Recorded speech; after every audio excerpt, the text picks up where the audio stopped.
He just popped on the StreamYard. He is Tripp Tracy, Bally Sports, Carolina Hurricanes. Tripp, thank you for being part of episode number 2 of Ovies and Giglio. Joe's, it's great to be with you. I'm just, bear with me because my dog Frank is trying to bite my tripod, and let's just hope it stays stationary. Frank, can you try not to? I'm with the two Joes. So, Tripp, let's just go ahead and get into it. Joe and I started the show talking about it like this. I don't think you could have asked for a better setup for the Carolina Hurricanes and this round of the playoffs. You have an emotional letdown for the Devils after a tough 7-game series, the emotions of getting over a Game 7. It goes 6 for the Canes. It gives them the break over the weekend, and they just put the clamps down. One shot on goal. I mean, even you had to be impressed by the way things started. Yeah, I really was. I did, like Rod did, have a concern about the layoff, although you'd always take it, especially with the physical toll of the Islanders series. But then a couple things, because I try to rely on experience in terms of what's happened in the last few years, with the fact that Carolina won against the defending Stanley Cup champion Washington Capitals in double overtime and went into New York, similar scenario, and won the first two games in New York. Although back then you could have argued the Islanders could have or probably should have won at least one, maybe both games. And then I see Boston and Seattle after they win Game 7s on the road going and win Game 1 of the next series. So it's easier said than done, but the Hurricanes in the first period played completely to their identity. As fast as New Jersey is, they were the quicker team, the Hurricanes. I mean, I could think about some individual efforts that pop out to me. And then I thought, gentlemen, that when New Jersey started to build a game at 3-1 in the second period, you had a power play that was very good for Carolina, hit a couple of posts, and I'm like, ooh, and then Dougie Hamilton drew a high stick with 4:26 left to play in the second period. And I'm like, okay, if you can get to the second intermission no worse than 3-1, you're winning this game.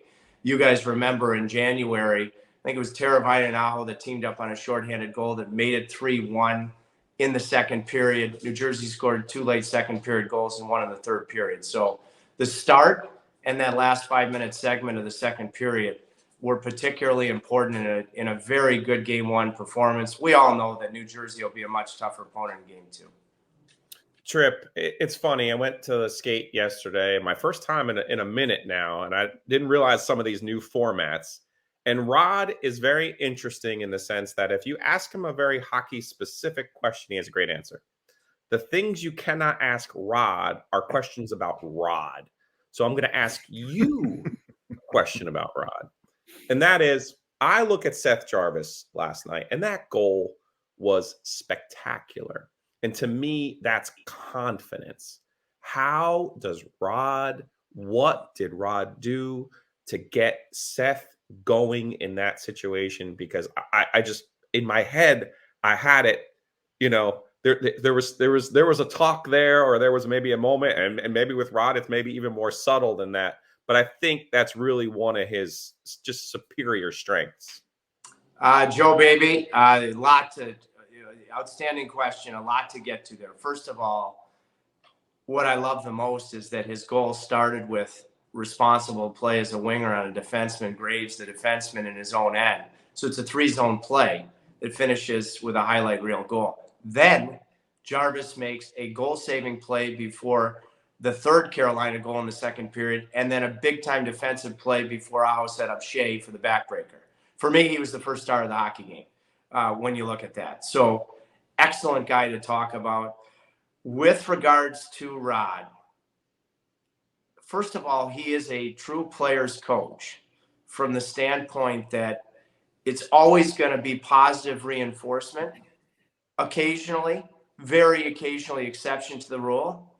If he ever has to challenge a player, whether it be in a one-on-one situation or in front of the team, he's always going to do it in a positive, non-throw you under the bus way. I remember Brett Hedican telling me the year that Rod captained the team in 2006, the Stanley Cup. He was a true leader in what he said at critical times, but in Brett Hedican's view, he never threw a player under the bus. That is a talent that I think is very rare and exceptional.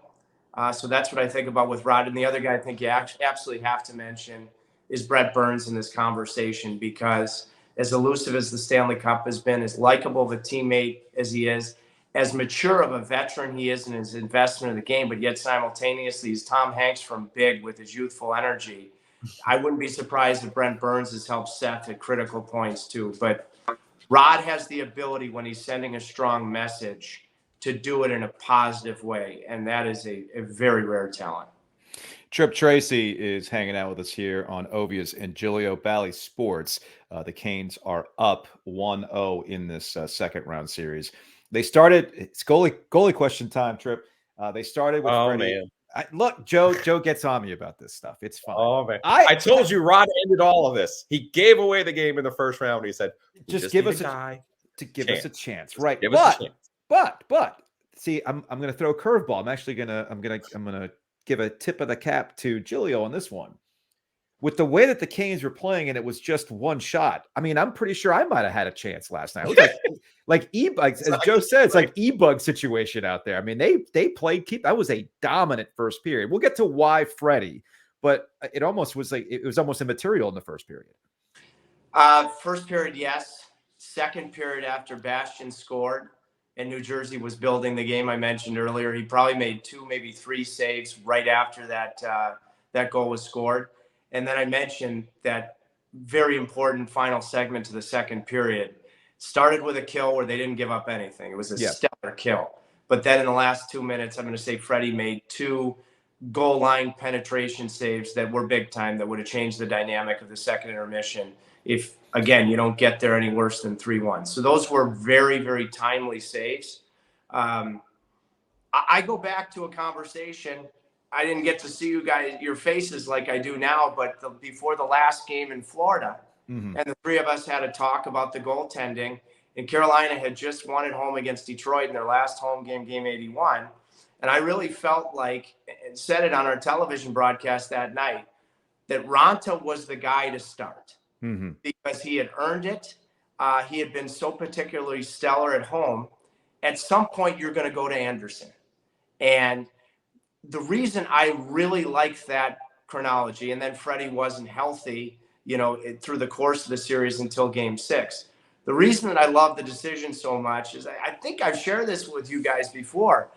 The year Washington won the cup, I'm sitting down having sushi with a woman in Florida, and Washington had dropped the first 2 games at home against Columbus.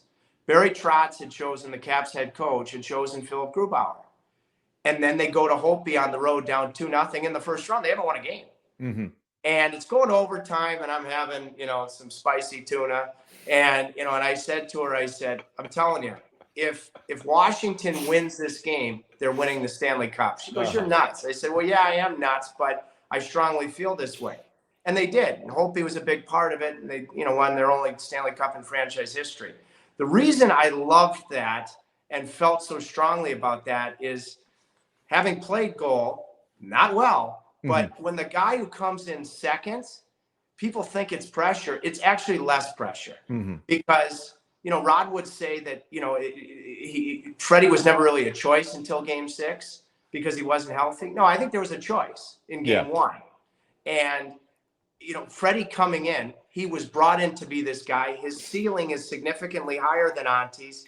And I think it's less pressure. It's really, you're not going to be the guy that's pointed to if things don't go well, but you have a chance to really be the hero if things do go well. So the way it's worked out, you've only won 1 game in the second round. Yeah. But I love the way, we always talk about sequencing in Carolina's game. I love the sequencing of how this has played out because it's exactly how I hoped it would so far. See, I go back real quick, Joe, about Tripp. What's that, Joe? I got big second round vibes though last night, Tripp. We saw this with that Islanders series in 19. Sometimes that second round can get away from you. They beat the Devils in one of those series too in 9, where it can go pretty quick on you. Oh, okay. So that's what last night felt like to me. Like, okay, here come the Canes. Joe, let me set the stage because I'm on the bike jamming, texting with you guys to Gordon Lightfoot, God rest his soul. All right, Gordon. And now I'm thinking about okay, let's just go to the second round against New Jersey in 2006, because you find yourself there again. The Devils had won 12 straight to end the regular season and then swept the New York Rangers in the first round. They come into Raleigh, so they've won they've won 16 straight games. Carolina wins game 1 6-0. Thank you, Frank. And game 2, Scotty Gomez scores a 2-1 go-ahead goal with 21 seconds left in game 2. John Madden beats Rod so cleanly on the draw that I've asked Rod since, hey, did you lose that draw on purpose? He's like, no, I didn't. And it led to the puck being deep in the Carolina zone. First year of the trapezoid. If Brodeur had the ability to go out and play the puck, he goes out and plays it, game over. What it leads to, Whitney makes a great play. Williams eventually finds Eric Stahl right in front of the net, tie the game with a couple seconds left. Mickey Volin scores in overtime. That was, without question, the swing of that series. You needed a short series to win the Stanley Cup when you had 4, and Carolina won decisively in 5. I think if New Jersey wins that game, they had a 2-1 lead in the last minute of regulation, they might have won the series. So when I think about last night, 5-1 versus 6-0, New Jersey just beat the Rangers. The Devils will be a lot better.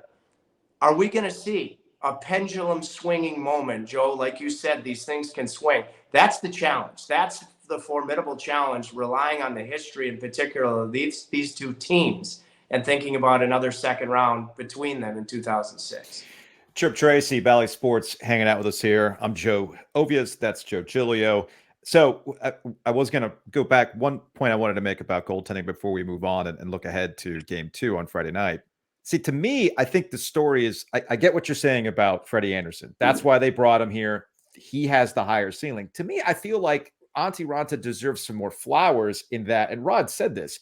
They know they can go to him. He's perfectly okay. He knows the role. Sometimes when you say know the role, people sometimes take it as some sort of insult. No, he's an ultimate team guy. He's liked on the team, and he knows that, look, fine, you want to go Freddie tonight? I'm here if you need me. I mean, is that not the epitome of Antti Ranta right now?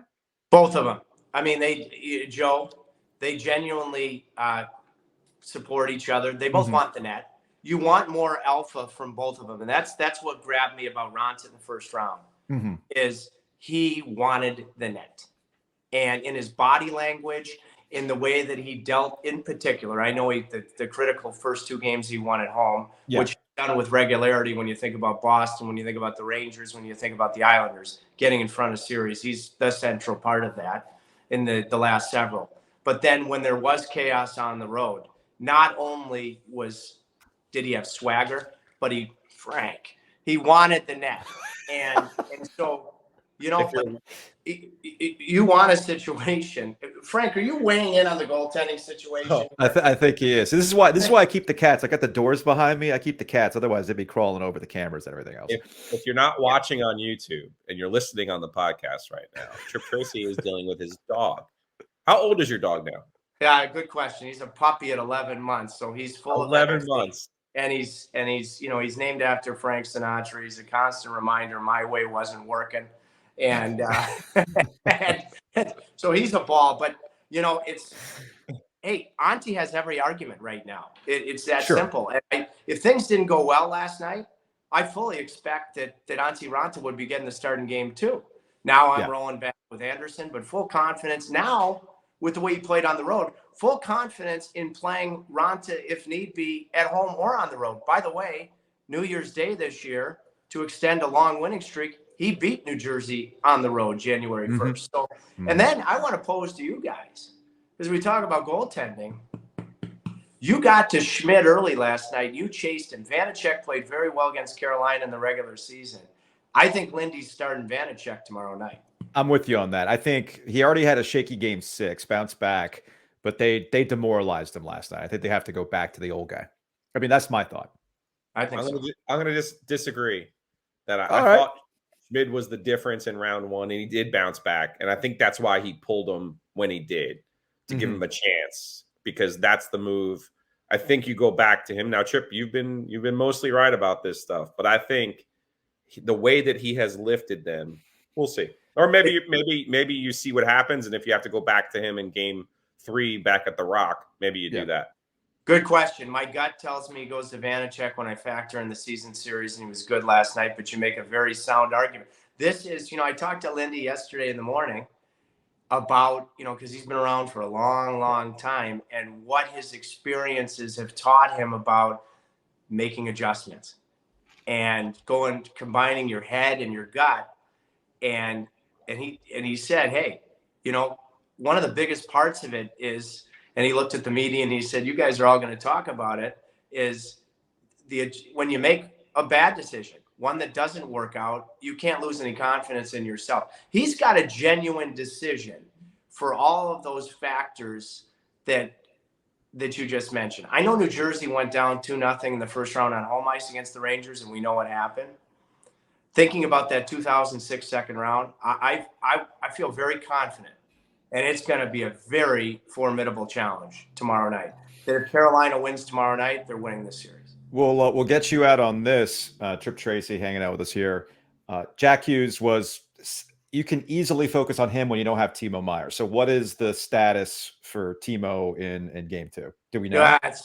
That's the very Webster's dictionary definition of close to the vest. When I'm reading the tea leaves, Joe, day to day, I think that pure intuition. Sure. I see him potentially. I would guess no for Timo Meier. Okay. But I could be dead wrong. I'm going to go over to the rink this morning. I'll be curious to see if New Jersey practices. I'm guessing Carolina will not practice, then they'll have a morning skate. It's exactly what they did between games 1 and 2 in the first round. When you're on the road, you have a full day if you're really doing nothing. I don't know. They're still coming off that playoff series, so New Jersey could go either way. I know Lindy quite well after all these years. Very close to the vest. I feel like no on Meier, but I could be dead wrong. That's pure gut. And Jack Hughes, they kept him in check really, other than the second period, big time. That'll be a hard thing to do, and he'll be a tougher guy to deal with, the game changer that he is in the remainder of the series. Tripp Tracy, Bally Sports. Once again, we appreciate your time as always. And Tripp, since we were actually talking, you can see me. Truly appreciate all your help over the years on the radio side of things, and I'm glad that we could do this visually now and keep doing it. I know you guys got to keep rolling with this new podcast, and congratulations on it. I wish you the best of luck, and I have tremendous gratitude to you both because of your support. But it's so much easier when you guys always ask really, really good, poignant, time-relevant question. Hey, I'm not blowing smoke. No, I appreciate it. I appreciate it. I am freezing my ass off at Carter Finley, the outdoor game, because I didn't dress warm enough. So I went up a couple of times. It's my first time ever in Carter Finley. And all these years, that was the first time I did not know that. Yeah. So I go up. I don't even know where the press box is. So I go up and I'm having a coffee, trying to warm up. And I was actually, the only place I could hear you guys was in the bathroom up on and you were interviewing Tom Dundon. Yeah. And it was just a sensational interview, from the two of you and Tom. It was all the questions that everybody wanted to have asked. Tom gave great answers. Always does. And you guys, it was a terrific interview. You thawed me right out. Then I went down and I froze. I needed the heater in my car for 35 minutes after the game. But I really appreciate the fact that you guys always ask what the questions are that I think all the people, whether they're watching or listening, that they want to have posed. Tripp, we appreciate it. I know you got another thing to do, and obviously you got to take care of Frank as well. We'll talk to you later. All right. Okay, boys.